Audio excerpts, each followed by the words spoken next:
ટોળી અને ચણિયા ટોળી બેઠી હોય અને જો આપણો જયઘોષ ના કરી શકીએ તો આપણે નમૂના કહેવાઈએ તો બોલ શ્રી અંબે જય શ્રી રામ. આવું ના હોય ખરેખર. જો આપણે બુલંદ અવાજથી ના બોલી શકતા હોઈએ તો એવું સમજવાનું કે આપણું હજી આપણા જે એકઠા થઈએ છીએ એની અંદર કંઈક ટકા થઈ જાય એ સ્પષ્ટ સાબિત થાય છે. તો ફરી એકવાર જયઘોષ બોલાવીશ અને પછી આપણે આ મારા જે 2 મિનિટનું જે કામ આપ્યું છે એનું શરૂઆત કરી. તો જય જય શ્રી રામ.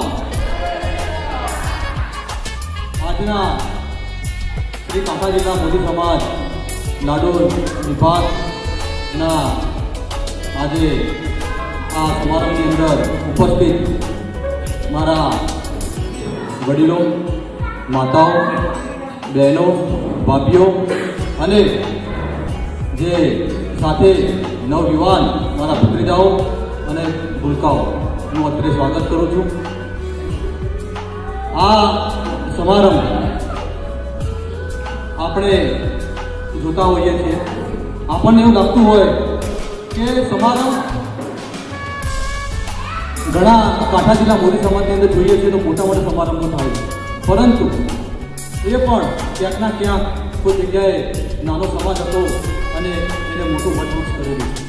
પણ એ મોટું વટવૃક્ષ ક્યારે થતું હોય છે તો જ્યારે બધા સાથે ભેગા મળી અને કામ કરશે તો જ આપણે વટવૃક્ષને મોટું કરી શકીશું. આપણને સૌને એવું લાગતું હોય છે ક્યારેક કે કાર્યક્રમ નાનો પડે, આપણો જે આ લાડોલનો પરિવાર આપણો ભેગો થાય છે એનો કાર્યક્રમ નાનો પડે. પરંતુ મેં આજે આપણે ગ્રુપની અંદર મૂકેલું છે કે એકલી વ્યક્તિઓ આનંદ લઈ શકે, પરંતુ જ્યારે પરિવાર સાથે હોય તો એનો આનંદ જ અનેરો હોય. એટલે કે 4-5 વ્યક્તિઓ જ્યારે ભેગા મળી અને પોતાના ફેમિલી સાથે કોઈ જગ્યાએ ફરવા માટે 1 નાઇટ 2 નાઇટ 1 દિવસ માટે જતા હોય છે તો એ તો ઘરે બેસી પણ વાતો કરીને કરી શકતા હોય. પણ જ્યારે પરિવાર સાથે જતા હોય તો એના વિચારોની આપણે થતી હોય છે, વિચારો એકબીજાને મળતા આવતા હોય છે. અને જ્યારે આપણે પોતે એવું માનતા હોઈએ છીએ કે હું સર્વ ગુણ સંપન્ન છું, પરંતુ એવું ક્યારેય હોતું નથી. આ નગ્ન સત્યને સ્વીકારી દેવાની સૌને એક તાતી જરૂર છે. આપણા ગુણ આપણને ક્યારેય દેખાતા નથી. આપણા સારું ખોટું એ આપણો સામેનો વ્યક્તિ આપણને કહે તો જ આપણને ખબર પડે છે.